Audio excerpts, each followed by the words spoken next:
My name is Birkir, and today I will tell you the story of the first Birkir rúnstykki.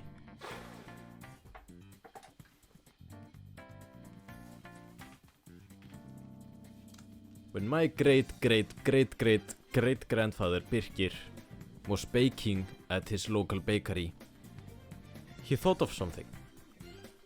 He took some seeds that had never been used before on bread, and he put them on like a small piece of bread that we call rúnstykki.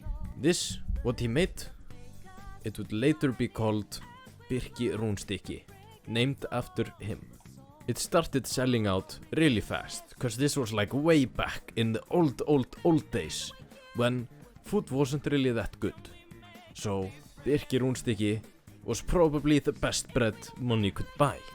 Now Birkir made a lot of money from this, because, you know, he created the most popular, most great bread in the world. He started selling it to outlands, and he made a lot of money.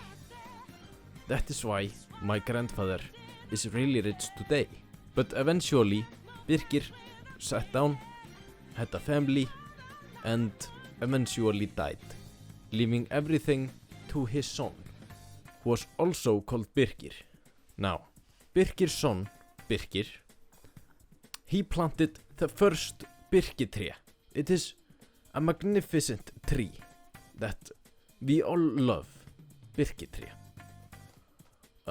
He planted the first one and created many forests.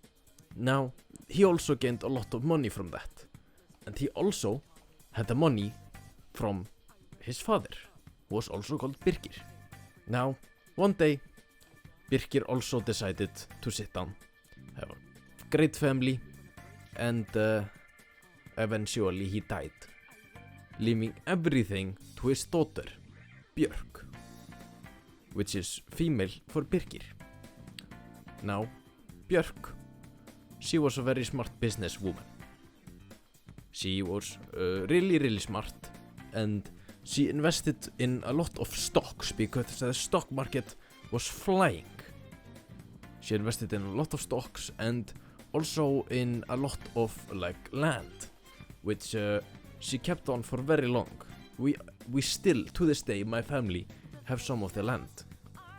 Now, she bought a lot of land and stocks, and she made very much money. Like, insane. Like, one of the richest people in the world at that point. Now, for generations, the Birkir family has been very rich. And now, I am the only Birkir left, which leaves me with all of the Birkir family money. I need your help. What should I spend my money on? Now, should I buy really a lot of lollipops?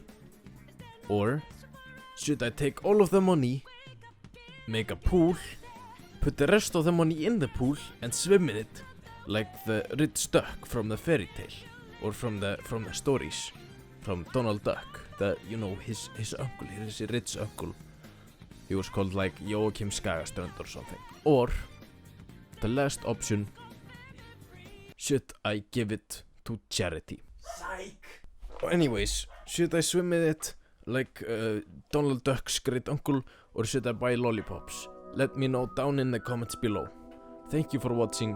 Goodbye. We got a #1 victory royale. Yeah, Fortnite, we bout to get down. 10 kills on the board right now. Just wiped out Tomato Town.